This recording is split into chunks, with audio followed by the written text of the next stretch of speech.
श्री कृष्ण भक्तों, आज मैं सुनाने वाली हूँ पद्म पुराण अंतर्गत माघ मास महात्म कथा। भक्तों, इसके 28 अध्याय हैं। पहला अध्याय इस प्रकार है।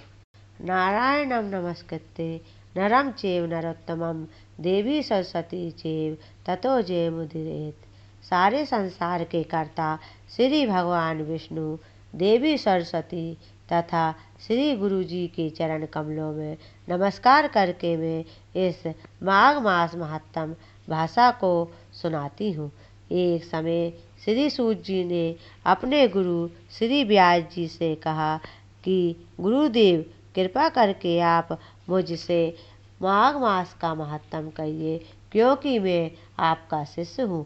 व्यास जी कहने लगे कि रघुवंश के राजा दिलीप एक समय यज्ञ के स्नान के पश्चात पैरों में जूते और सुंदर वस्त्र पहनकर शिकार की सामग्री से युक्त कवच और शोभायमान आभूषण पहने हुए अपने सिपाहियों से घिरे हुए जंगल में शिकार खेलने के लिए अपनी नगरी से बाहर निकले।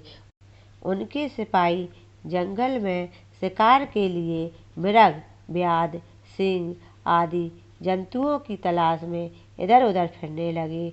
उस वन में वन स्थली अत्यंत शोभा को प्राप्त हो रही थी। वन में कहीं वृक्षों पर मोर नाच रहे थे, कहीं कहीं मृगों के झुंड फिरते थे, कहीं गीदड़ अपना भयंकर शब्द कर रहे थे, कहीं गैंडों का समूह हाथियों के समान फिर रहा था, कहीं वृक्षों के कोटरों में बैठे हुए उल्लू अपना भयानक शब्द कर रहे थे, कहीं सिंहों के पदचिन्हों के साथ घायल मृगों के रक्त से भूमि लाल हो रही थी, कहीं दूध से भरी थनों वाली सुंदर भैंसें फिर रही थी, कहीं पर गंधित पुष्प हरी हरी लताएं वन की शोभा को बढ़ा रही थी, कहीं बड़े बड़े पेड़ खड़े थे तो कहीं पर उन पेड़ों पर बड़े बड़े अजगर और उनकी केंचुलियाँ भी पड़ी हुई थी।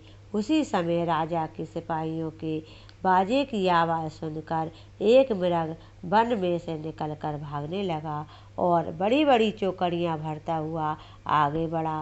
राजा ने उसके पीछे अपना घोड़ा दौड़ाया, परंतु मृग पूर्ण शक्ति से भागने लगा। मृग कांटेदार वृक्षों के एक जंगल में घुसा और राजा ने भी उसके पीछे वन में प्रवेश किया, परंतु दूर जाकर मृग राजा की दृष्टि से ओझल होकर कहीं निकल गया। राजा निर्जन वन में अपने सैनिकों सहित प्यास के मारे अति दुखी हो गया। दोपहर के समय अधिक मार्ग पर चलने से सैनिक थक गए और घोड़े रुक गए। कुछ थोड़ी देर बाद राजा ने एक बड़ा भारी सुंदर सरोवर देखा, जिसके किनारों पर घने वृक्ष थे। इसका जल सज्जनों के हृदय के समान पवित्र था। सरोवर का जल लहरों से बड़ा सुंदर लगता था। जल में अनेक प्रकार के जल जंतु, मछलियाँ आदि स्वच्छंदता से इधर उधर फिर रही थी। दुष्टों के समान निर्दयी चित्त वाले मगरमच्छ भी थे। किसी किसी जगह लोभी के घर के समान सीमाल भी पड़ी हुई थी। जैसे विपत्ति में पड़े हुए लोगों के दुखों को हरने वाले दानी पुरुष के समान यह सरोवर अपने जल से सबको सुखी करता था। जैसे मेघ चालक के दुख को हरता है, इस सरोवर को देखकर राजा की थकावट दूर हो गई। रात्रि को राजा ने भई विश्राम किया और सैनिक पहरा देने लगे और चारों तरफ फैल गए। रात के अंतिम समय में सूकरों के एक झुंड ने आकर अंतिम समय में पानी पिया और कमल के झुंड के पास आया। तब शिकारियों ने सावधान होकर सूकरों पर आक्रमण किया और उनको मारकर पृथ्वी पर गिरा दिया।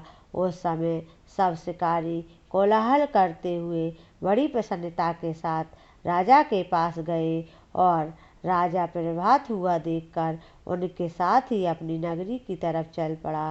रास्ते में एक तपस्वी को देखा, जिसका शरीर तपस्या और नियम के कारण बिल्कुल सूख गया था और मृगछाला और वल्कल पहने हुए था। राजा ने ऐसे घोर तपस्वी को देखकर बड़े आश्चर्य से उसको प्रणाम किया और हाथ जोड़कर खड़ा हो गया। तब तपस्वी ने राजा को कहा कि हे राजन, इस पुण्य शुभ माघ में इस सरोवर को छोड़कर तुम यहाँ से क्यों जाने की इच्छा करते हो। तब राजा कहने लगा कि हे महात्मन, मैं तो माघ मास में स्नान के फल को कुछ भी नहीं जानता। कृपा करके आप विस्तार पूर्वक मुझको बतलाइए। इति श्री पद्म पुराण अंतर्गत प्रथम अध्याय समाप्त। जय श्री कृष्ण।